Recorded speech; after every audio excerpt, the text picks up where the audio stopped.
राम जी राजा हैं, राजा न्याय करता है। यदि किसी प्रजा के मन में ऐसी कोई बात उठी तो राजा का धर्म था न्याय करना, आरोप भले ही राजा की पत्नी पर हो। और राम जी स्वयं यदि सभा में खड़े होकर कहें कि मेरी पत्नी दोष रहित है, तो एक पति के द्वारा दिया गया दलील होता, एक राजा के द्वारा किया गया न्याय नहीं होता।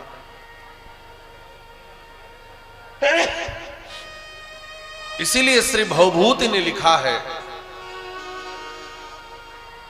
आराधनाय लोकस्य मुंचतो नास्ति में व्यथा। राम जी कहते हैं लोकाराधन के लिए श्री जानकी के परित्याग में हमें कोई पीड़ा नहीं हो रही है, क्योंकि मैं लोकाराधन कर रहा हूं। और आराधना में त्याग तो होता ही है। बड़े बड़े लोगों ने आराधना की, बहुत से लोग त्याग करते हैं। बहुत से इतने बड़े लोगों ने त्याग किया, बहुत से सैनिक तो प्राण का परित्याग देश के लिए कर देते हैं। ये भी तो त्याग है, ये भी तो देश की आराधना ही है, जब सैनिक अपने प्राण का त्याग कर देते हैं देश के लिए। लेकिन राम जी ने तो इतनी बड़ी उपासना की है, इतनी बड़ी आराधना किया है, लोक आराधन किया, प्रजाओं की उपासना की है कि प्राण से भी बढ़कर अपनी प्रिया पत्नी जानकी का भी उन्होंने त्याग किया है। यह लोकाराधन के लिए है। इतना बड़ा लोक आराधक कोई नहीं हुआ।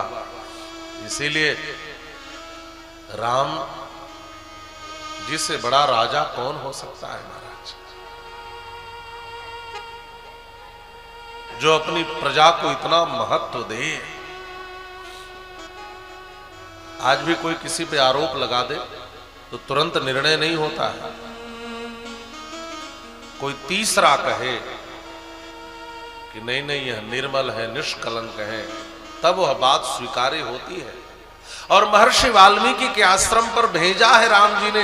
परिणाम क्या हुआ, आगे चलकर महर्षि वाल्मीकि रामायण की रचना करते हैं और इस रामायण में सीता जी के उस श्रेष्ठ निर्मल और निष्कलंक चरित्र का वर्णन करते हैं। और आगे चलकर श्री कुश और लौ जी ने जब उस रामायण को अयोध्या वासियों को सुनाया है, तब सारे अयोध्यावासी समझ गए कि जानकी जी का निर्मल चरित्र क्या है। एक तीसरे व्यक्ति ने जब महर्षि वाल्मीकि ने जानकी जी के उस निर्मल चरित्र का वर्णन किया तो दुनिया के समक्ष रखा। यही प्रयोजन है श्री जानकी जी को वन में भेजने का।